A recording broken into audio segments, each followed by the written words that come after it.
करून बसलो ग मी. हे आपला केदार दारूच्या नशेत माझ्याशी बोलत होता, पण त्याच्या मनातलं सगळं खरं खरं सांगत होता तो.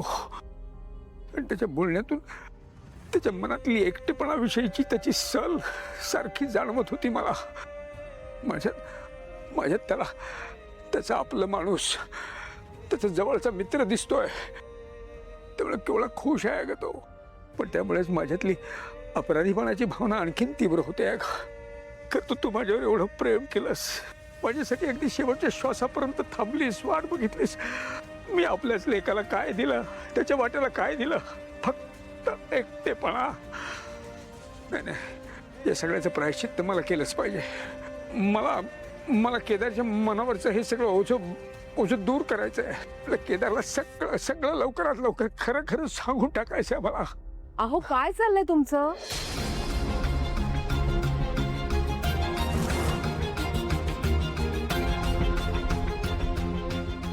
अहो गोळ्या घेऊन झोपणार होतात ना तुम्ही? उद्या दिवसभर धावपळ असणार आहे, दगदग होणार आहे. आराम करा तुम्ही, नाही तर उद्या त्रास होईल तुम्हाला. अरे अगं खूप दिवसात तुझं गाणं ऐकलं नाहीये.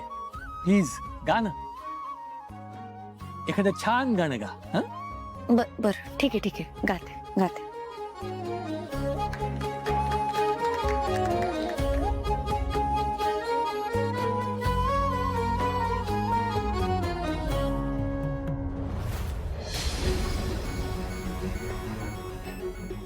It's okay bye. Like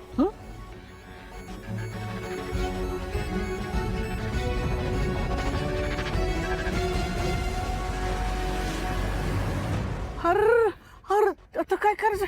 light गेली. सुमी मी आहे, इथे आहे. अरे पण लाईट आता अचानक गेले कसे?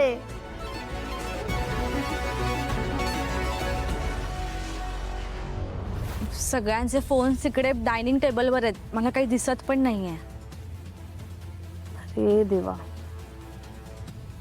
चेतना काकू तुम्ही घाबरू नका, मला सांगा मेणबत्ती कुठे आहे? तिकडच्या स्टोर रूम मध्ये. बर तुम्ही काळजी करू नका, मी घेऊन येते. हा आलेच. हो.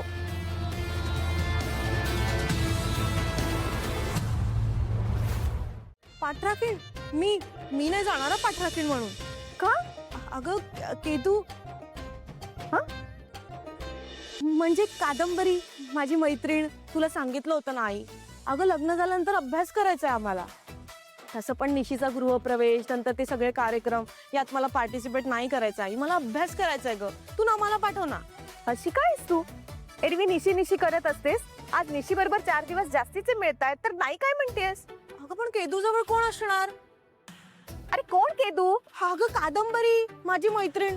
आई हे बघ, मी जाणार नाहीये पाठराखीण म्हणून. तू नमाला पाठव नाही तर कोणालाही पाठव, मी नाही जाणार. हा अरे काय केदू नुसता.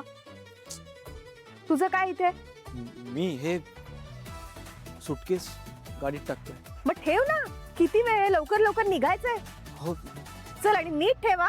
जर एखादी बॅग तुटली ना तर डिपॉझिट मधून कापून घेईन पैसे. ठेव चल.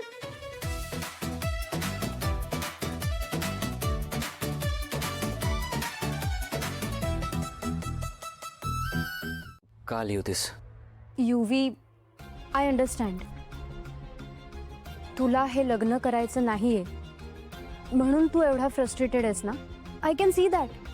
आणि म्हणूनच मी तुझ्याशी बोलायला आले. युवी, यू स्टिल हॅव टाइम. तू सरळ जा आणि कौशिकीला सांगून टाक की तुला हे लग्न करायचं नाही. बघतोयस ना किती डाऊन मार्केट माणसं आहेत ती. No etiquettes, no manners, nothing. आपल्या स्टेटसच्या आहे ना जवळपास सुद्धा पोहोचू शकत नाहीत ते. म्हणून सांगते युवी, तू अजूनही हे लग्न थांबवू शकतोस. Go tell Kaushiki. तुझ्या पूर्ण लाईफचा प्रश्न आहे. मी हे लग्न करणार आहे. व्हॉट? बट वाय युवी? तुला निशितापेक्षा खूप चांगली मुलगी मिळू शकते, ट्रस्ट मी. तुला हे सगळं करायची काही एक गरज नाहीये. गरज आहे.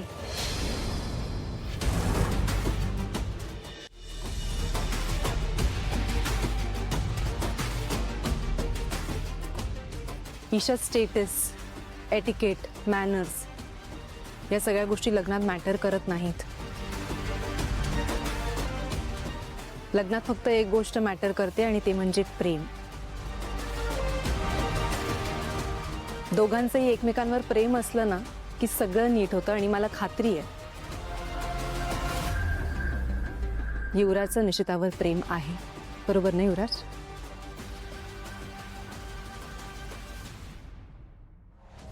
आणि ईशा, तुझं सुद्धा अजयवर प्रेम होतं आणि म्हणूनच तुम्ही लग्न केलं ना. आणि बघ आता Ajay is a part of our family नाव. तो ऍडजस्ट झालाय, तशी ती होईल.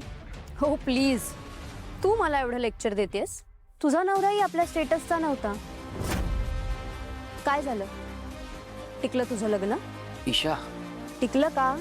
आणि म्हणूनच मी म्हणतेय Nishita is not a right fit for Yuvi. I think you're right. Yuvraj, कदाचित तुला निशितापेक्षा चांगली मुलगी मिळू शकते, पण तुला वाईटही मुलगी मिळू शकते. थोडक्यात तुला निशितासारखी मुलगी कुठेच मिळणार नाही. Yuvraj, you and Nishita are made for each other आणि मला खात्री आहे की तुम्ही दोघंही खूप छान संसार करणार आहात. आणि ईशा, तू म्हणतेस ते अगदी बरोबर आहे.